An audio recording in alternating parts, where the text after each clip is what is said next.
Kembali lagi di Cerita Cinta Channel. Jangan lupa like, comment, and subscribe ya. Terima kasih. Kesibukan di kantor membuat Awan tak sempat untuk sarapan.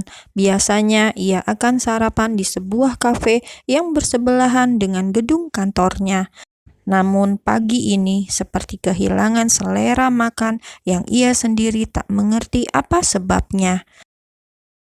Entah karena membuang foto Priska, ataukah wajah sedih Pelangi yang sejak semalam terlihat sangat jelas bahkan sampai pingsan. Jarum pendek pada jam dinding pun sudah menunjuk angka 10. Awan melirik sebuah paper bag yang tadi diberikan Pelangi. Masih jelas dalam ingatannya betapa nikmat nasi goreng buatan istrinya kemarin. Sarapan ini sajalah. Ia membuka kotak makanan dan kembali terheran melihat isinya. Omelet makaroni. Dia tahu dari mana aku suka makan ini? Apa Bik Minah yang memberitahu? Akhirnya Awan sarapan dengan makanan buatan Pelangi. Satu hal yang ia tahu, masakan Pelangi benar-benar enak. Ia yang tadinya seperti kehilangan selera makan, malah menghabiskan omelet makaroni buatan istrinya. Terdengar suara pintu diketuk, disusul oleh kemunculan seorang wanita yang masuk setelah Awan menyahut. Pak Awan, 30 menit lagi ada agenda rapat dengan PT Inco.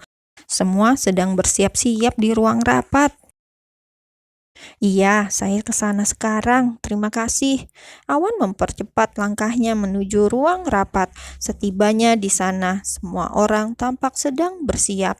Pria itu pun berdiri di hadapan semua orang dengan gagah. Pagi ini, ia akan mempresentasikan perencanaan pembangunan sebuah hotel mewah.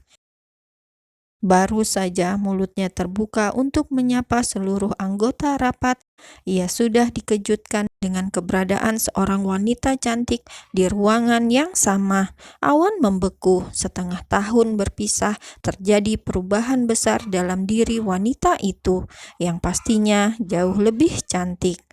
Priska? Hura-hura kehidupan malam dan mabuk-mabukan adalah sesuatu yang biasa dalam kehidupan Awan. Malam setelah meninggalkan kantor, bukannya pulang menemui istrinya yang sendirian di rumah, ia malah memilih menghabiskan waktu bersama teman-temannya. Awan duduk dengan segelas minuman keras di tangannya. Pertemuan pertama dengan Priska setelah sekian lama berpisah benar-benar menghancurkan moodnya hari ini. Sepanjang rapat berlangsung, tak ada pembicaraan berarti di antara keduanya selain tentang pekerjaan. Satu kejutan lagi, Priska adalah salah satu manajer di PT Inco. Artinya, Awan akan sering bertemu dengan mantan kekasihnya itu. Pengantin baru ngapain di sini? Bukannya di rumah sama istri? Suara berat seorang teman membuyarkan lamunan Awan. Ia menoleh sekilas. Tampak sang pemilik tempat hiburan malam yang juga merupakan teman Awan. Jo, gue lagi males di rumah. Kenapa memangnya? Pria itu menarik kursi dan duduk di samping temannya Awan. Pakai tanya lagi. Awan menghembuskan nafas kasar. Kan biasanya pengantin baru maunya di rumah terus. Siapa nama istri lo? Pelangi kan? Awan mengangguk. Gue gak ngerti dengan pilihan ayah. Padahal ayah tahu gue sama sekali gak ada kecocokan dengan Pelangi. Dia itu terlalu lugu dari cara berpikir dan maupun penampilan. Terlalu kolot. Jauh berbeda dengan Priska yang modern dari penampilan dan sikapnya. Awan terdiam beberapa saat sambil menegak minuman yang membawa hawa panas pada tubuhnya. Priska sudah kembali dari London. Benarkah? Awan menganggukkan kepala. Iya, dia salah satu manajer di Inco. Ekspresi terkejut kembali terlihat di wajah Jo. Tentunya ia sangat mengenal Priska yang lama berpacaran dengan Awan. Jo pun teringat Awan meninggalkan resepsi pernikahannya dan minum hingga mabuk. Jadi, apa rencana lo? Apa lo akan menceraikan Pelangi untuk bisa kembali bersama Priska? Bahu Awan terangkat sebagai jawaban, tetapi ucapan Jo memang ada benarnya. Sempat terbesit keinginan dalam hati untuk kembali merajut kasih bersama Priska. Walau bagaimanapun, Priskalah satu-satunya wanita yang pernah mengisi hatinya. Namun, kini ada Pelangi di antara mereka, dan Awan tak tahu lagi harus bagaimana. Satu-satunya yang ingin dilakukannya hanyalah melupakan semuanya dengan minum. Gua gak suka sama Pelangi dan gak akan pernah bisa menerima dia. Gua hanya mencintai Priska, ucap Awan dengan kesadaran yang mulai menghilang akibat mabuk. Awan menyandarkan kepala di meja.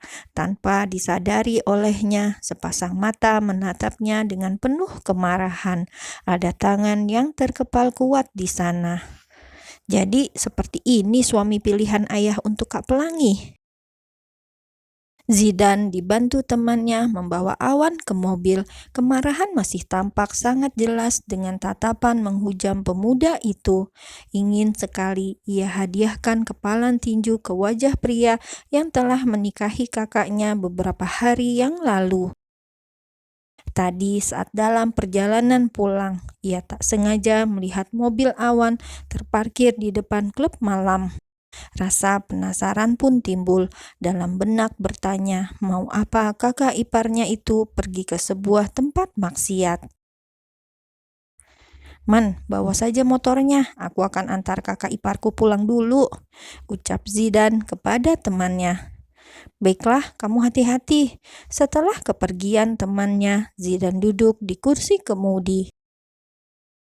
Tatapan tajam kembali ia arahkan kepada kakak iparnya. Sebuah kesimpulan langsung terbersit dalam benaknya. Awan memang menunjukkan gelagat mencurigakan sejak hari pertama menikah. Pria itu menghilang di resepsi pernikahan yang membuat Pelangi harus berdiri sendirian di pelaminan. Belum lagi pertemuan semalam di swalayan di mana sikap Awan sangat dingin terhadap Pelangi. Zidan mengeluarkan ponsel dari saku jaketnya. Ia harus segera menghubungi Pelangi sebab dirinya belum mengetahui alamat baru kakaknya. Pelangi baru saja selesai menjalankan sholat malam ketika mendengar ponselnya berdering. Masih dalam balutan mukena berwarna putih, ia meraih ponsel. Zidan, ada apa dia telepon malam-malam? Tanpa menunggu, Pelangi langsung menggeser simbol hijau pada layar ponsel. Assalamualaikum, Dek. Lembut suara Pelangi terdengar yang membuat hati Zidan seperti disayat. Kakaknya yang lembut dan penyayang malah mendapatkan seorang suami seperti Awan. Zidan mengatur nafasnya sebelum menjawab. Waalaikumsalam, Kak. Tumben telepon malam-malam, ada apa? Ibu sama ayah sehat? Ingatan Pelangi langsung tertuju kepada kedua orang tuanya, apalagi ayah Ahmad yang memiliki riwayat penyakit jantung. Alhamdulillah, ayah ibu sehat, jawab Zidan. Kakak bisa share lokasi kakak sekarang? Share lokasi? Memang kenapa? Terlihat kerutan tipis di kening Pelangi. Kirim saja, Kak. Aku kan belum tahu Kak Pelangi tinggal di mana sekarang. Jawabnya berusaha santai, meskipun dalam hati diselimuti kemarahan. Oh iya, Kakak kirim sekarang ya. Panggilan terputus setelah Pelangi mengucapkan salam. Ia lalu mengirimkan lokasi keberadaannya melalui aplikasi WhatsApp.